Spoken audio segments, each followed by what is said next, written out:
deviez terminer ma phrase, un autiste Asperger, c'est quelqu'un qui, Mathieu? J'utilisais une phrase qui a été faite par un papa dans un bouquin qui dit « Il fonctionne sur Mac quand tout le monde fonctionne sur Windows ». Enfin, je trouve que l'image, elle est belle. Oui, du fonctionnement Le différent. fonctionnement, c'est pas différent. Enfin, c'est différent, mais c'est pas moins bien. Ouais, je c'est pas comprends. mieux. C'est juste différent. C'est juste différent. Être autiste Asperger, c'est donc être sous Mac pendant que les autres sont sous Windows. C'est un très bon exemple parce que tout le monde le comprend. Tout le monde a déjà entendu parler des ordinateurs Apple, même si ceux qui en ont déjà utilisé ne sont pas si nombreux. Et puis Mac, c'est valorisant. Les gens savent que c'est utilisé par les artistes, les créatifs, les musiciens et les graphistes. Comparer les autistes Asperger au Mac, c'est associer l'autisme Asperger au fait d'être branché et bien inspiré. Une très belle histoire donc, sauf que la comparaison est très mauvaise. C'est une illusion parce que faire référence à Mac pour parler de l'autisme Asperger, c'est non pas décrire la réalité telle qu'elle est, mais c'est s'arrêter à ce que les gens sont prêts à entendre.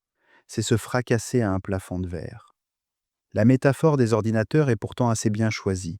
Mais si on disait la vérité, on ne comparerait pas les autistes Asperger à Mac, mais à Linux. Et là, la magie disparaîtrait. Fini le côté branché. Place au geek otaku et asocial. Ça fait beaucoup moins rêver. Présenter notre cerveau comme étant sous Mac, alors qu'il serait plus juste de dire qu'il est sous Linux, c'est se renier soi-même. C'est une fois de plus s'abîmer pour tenter de plaire aux autres. À la longue, c'est mortifère. Et moi, j'en ai assez de tout le temps essayer de tout faire comme il faut et que c'est jamais assez. Les choses doivent changer. Les autistes doivent pouvoir être tels qu'ils sont. Et pour y parvenir, il n'y a pas de miracle. Il va falloir occuper le terrain et se confronter aux gens jusqu'à ce qu'on ait eu gain de cause. On n'est pas des Windows, on n'est pas non plus des Mac, on est des Linux. Et si ça plaît pas aux gens, eh ben ils devront faire avec. Avant de parler concrètement d'autisme, je tiens à préciser que si ma voix est entièrement synthétisée, ce n'est pas un choix. Avec tout ce que je vais vous expliquer dans cette vidéo, vous allez comprendre que quand on est autiste, ça peut parfois être difficile de s'exprimer de façon fluide. Alors qu'est-ce que l'autisme ? Commençons par la base et par rappeler que l'autisme n'est pas une maladie. C'est une forme de diversité cognitive, une neurodiversité qui s'accompagne de troubles. On parle alors de troubles du spectre autistique. L'autisme comporte des troubles, c'est-à-dire des altérations, des perturbations que les non-autistes n'ont pas. Le deuxième mot important est le mot spectre, c'est-à-dire un ensemble, une multitude de troubles. C'est un peu comme avoir des qualités ou des défauts. Il en existe de très nombreux, mais personne ne les a tous et pas de la même façon. Il est commun de dire qu'il y a autant de formes d'autisme que d'autistes. L'autisme est donc différent chez chaque autiste, mais il peut différer aussi selon l'âge, le sexe ou la forme d'autisme. Je suis pour ma part un homme, âgé de 45 ans, et comme la plupart des autistes présents sur les réseaux sociaux, je suis autiste Asperger. L'autisme Asperger est une forme d'autisme parmi d'autres, donc pas toujours représentative des autres autistes qui, contrairement à certains Asperger, ne portent pas forcément leur diagnostic comme une médaille. Et si tous les autistes ne sont pas Asperger, tous les Asperger ne sont pas non plus HQI, et tous les HPI et les Asperger ne sont pas forcément des génies. Je ne suis pas un génie. J'utilise donc parfois le mot Asperger, et je continuerai tant que ce mot sera une référence pour messieurs et madame tout le monde. Maintenant, je vais vous présenter l'autisme avec quelques exemples concrets, drôles ou imagés sur la vie d'un autiste Asperger. Un mélange de vécu et de généralité, sans le vocabulaire spécifique habituel, afin que la vidéo soit accessible à n'importe qui, autiste ou non autiste. Je parlerai de ce qui est le plus significatif et important selon moi, mais pas forcément tout ce qui a déjà été dit 1000 fois sur YouTube et ailleurs. Voici tout ce qu'il faudrait que je dise à une personne qui me rencontrerait et me trouverait bizarre. Tout ce que je n'ai jamais ni l'occasion, ni le temps, ni l'énergie de dire sans rien oublier pour être compris. C'est quand tu vas pas chercher. Il faut pas écouter les mots. Il faut écouter le ton qu'il y a derrière. Combien de fois ça m'est arrivé, moi j'arrive chez moi et moi je sais pas que ce jour-là, elle a choisi de me détester. Pour moi, on est mercredi. Et moi j'arrive et je lance un classique très basique. Ça va ma chérie? Ok? ok? Comme ça. Je suis dans la propale, moi. Ça va, ma chérie? Et là, c'est pas dans les mots que je dois m'arrêter pour comprendre la vibe. Pour comprendre l'état d'esprit, c'est le ton. Moi, je dis, ça va, ma chérie? Et elle, ouais, ça va, ouais. Et là, l'énigme commence. Là... Parce que moi, j'ai pas les codes. Dans cet extrait, l'humoriste Farid joue les naïfs. Il a parfaitement compris qu'il y avait un piège. À l'inverse, un autiste n'y verrait que du feu. Et même si vous lui expliquez, il va vous prendre pour un martien.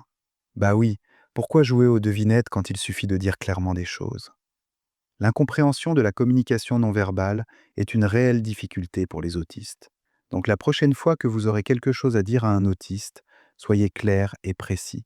Pas de sous-entendu, sinon vous n'arriverez pas à communiquer correctement avec lui. Il y a aussi la rigidité autistique. Un autiste est incapable de faire ou de comprendre une chose qu'il n'a pas encore pleinement validée. Ce n'est ni de la mauvaise volonté, ni de l'entêtement, c'est juste plus fort que lui, un peu comme certaines personnes sont incapables de voir les visages dans cette image, si on ne leur dit pas qu'il y en a. Et si une personne s'imagine faire à un autiste quelque chose qu'il n'est pas prêt à faire, ce serait une perte de temps, une violence et une bêtise sans nom.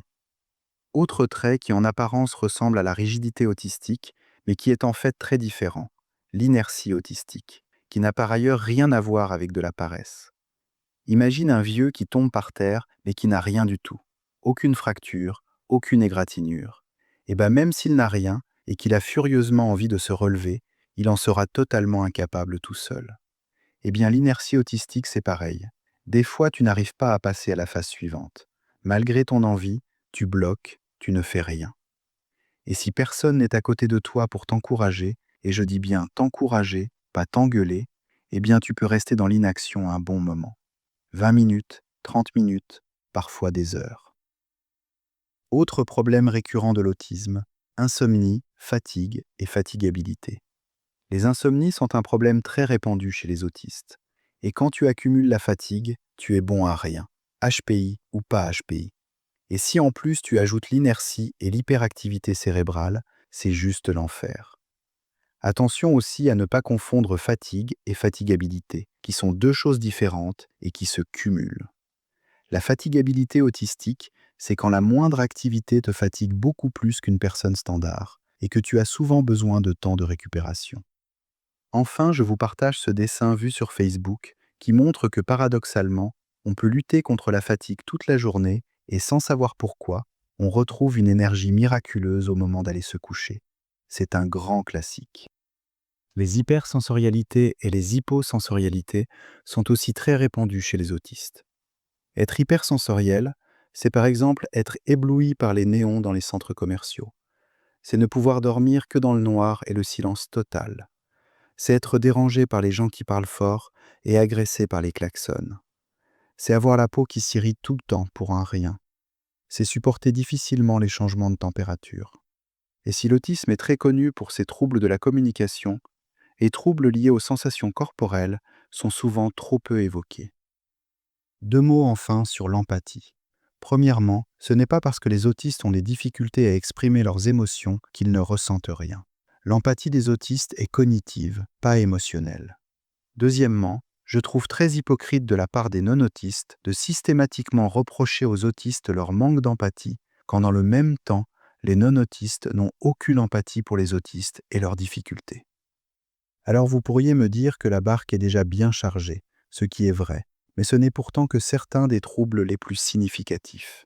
Car quand on est autiste, on a aussi des troubles associés qui s'ajoutent ou amplifient les traits autistiques. En voici 3 exemples.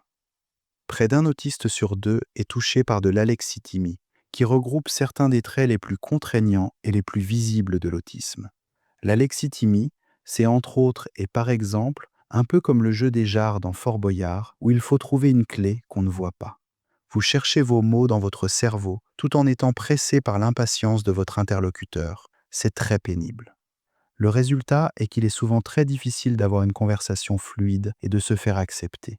Quand on cherche ces mots parfois 3 fois par phrase, communiquer devient un défi de chaque instant.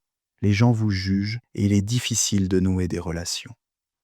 Autre trouble associé à l'autisme, le TDAH, trouble du déficit de l'attention et de l'hyperactivité, qui touche également près d'un autiste sur 2. Si mon rendez-vous pour un diagnostic de TDAH venait confirmer mes doutes, alors je vous expliquerai peut-être dans une prochaine vidéo que si l'autisme vous isole, le TDAH fait de votre solitude un enfer quotidien. Enfin, qui dit autisme dit aussi souvent épilepsie, un trouble qui touche environ un autiste sur 4. Bref, que des joyeusetés. Et encore, comme je suis un mec sympa, je vous épargne les passages sur l'anxiété, la dépression, le harcèlement, la solitude et leurs conséquences. Il y a suffisamment de pathos comme ça. Bien entendu, tous ces troubles et ces difficultés sont plus accentués quand vous êtes seul et au chômage, mais sont mieux contrôlés quand vous faites partie d'un foyer et quand vous avez un emploi. Et maintenant que vous savez tout ça, vous comprendrez mieux la réponse de cette dame. Une personne autiste Asperger est une personne Qui lutte toute sa vie Qui lutte toute sa vie contre l'environnement. Ça, c'est violent comme réponse que vous faites. Vous noterez le manque flagrant d'empathie d'une personne non autiste envers une personne autiste. Elle n'apprécie pas que la réponse soit violente à entendre, alors que c'est surtout violent à vivre, et ce, quotidiennement. Donc pour tous ceux qui disent que quand on veut, on peut, taisez-vous, vous ne savez pas de quoi vous parlez. Il n'y a pas un dixième des gens qui feraient tout ce que je fais dans ma situation. Alors évidemment, quand on a dit tout ça, inutile de vous dire que les troubles autistiques empêchent un peu le côté HPI d'exprimer son plein potentiel, et que le HPI se retrouve un peu comme Guillaume Batz face à Jérémy Ferrari. Et là, je vais vous demander toute votre attention. On met bien le dos au fond du siège, on s'accroche aux accoudoirs, on met le sac en dessous des jambes. Vous êtes frères jumeaux. Attends, vous êtes gouré. Génétiquement, c'est pas possible. Ah ben vous êtes bien placé pour savoir que génétiquement, tout est possible, hein. Non mais ça veut dire qu'on a grandi ensemble dans le même ventre en même temps? Eh oui, hein. Ah bah tout s'explique.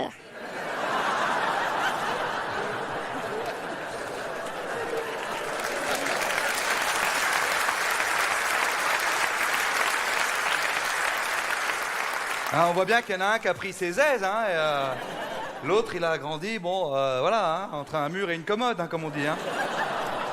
Il a pris l'espace qui lui restait, quoi. Hein.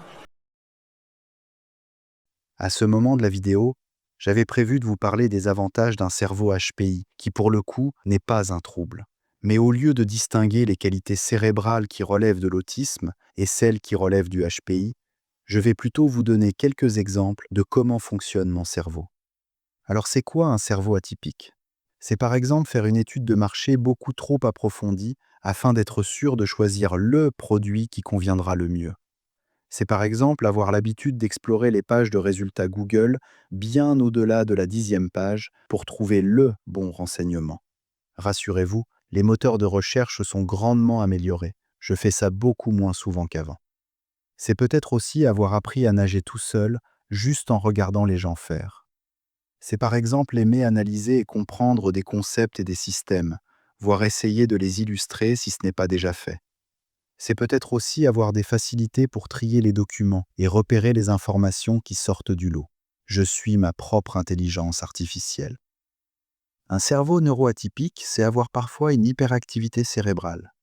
Le cerveau tourne tout seul, en mode automatique, à la recherche d'une idée stimulante, un peu comme lorsqu'on promène un chien qui renifle partout. Et de temps en temps, le cerveau a des sortes de révélations. Parmi toutes les idées qui passent, il va en trouver une particulièrement intéressante, et il ne va plus s'arrêter. Il va dérouler la bobine et toutes ses ramifications possibles jusqu'à leur fin. C'est à la fois hyper satisfaisant, mais aussi très contraignant. Quand le cerveau se met en marche, il veut faire du parachutisme intellectuel. Il voit les choses différemment des gens. Il établit des ponts et des comparaisons entre des domaines qui n'ont apparemment pas de lien. Le cerveau se croit en boîte de nuit le jour où c'est la meilleure soirée de l'année. L'inconvénient de tout ça, c'est que tant que le cerveau n'a pas dévalisé le buffet à volonté, il ne s'arrêtera pas. Mais quand le cerveau a tout bien condensé et qu'il commence à se répéter, c'est le signal de tout recracher par écrit. Et qu'importe le nombre de pages qu'il faut gratter, tant que le cerveau n'est pas vidé, Tout le reste passe après. Manger, dormir, sortir, etc. Vous l'aurez compris, l'autisme est une différence cognitive qui comporte des qualités, mais aussi beaucoup de troubles et de difficultés. Inutile de vous dire que je ne me retrouve pas dans les vidéos de certains autistes Asperger qui abordent leurs difficultés en ayant l'air satisfaits. Ça ne retire rien à la qualité de ce qu'ils peuvent dire. Mais comment faire valoir ses besoins quand on passe derrière ces gens-là? Dans les prochaines vidéos, j'aborderai des thèmes rarement évoqués par rapport à l'autisme sur YouTube et qui nuisent beaucoup au quotidien et à la qualité de vie des autistes. N'hésitez pas à vous abonner et à activer la cloche pour ne pas la manquer. Merci pour votre intérêt pour l'autisme et les autistes, et n'oubliez pas que le monde appartient à celles et ceux qui le fabriquent. À bientôt.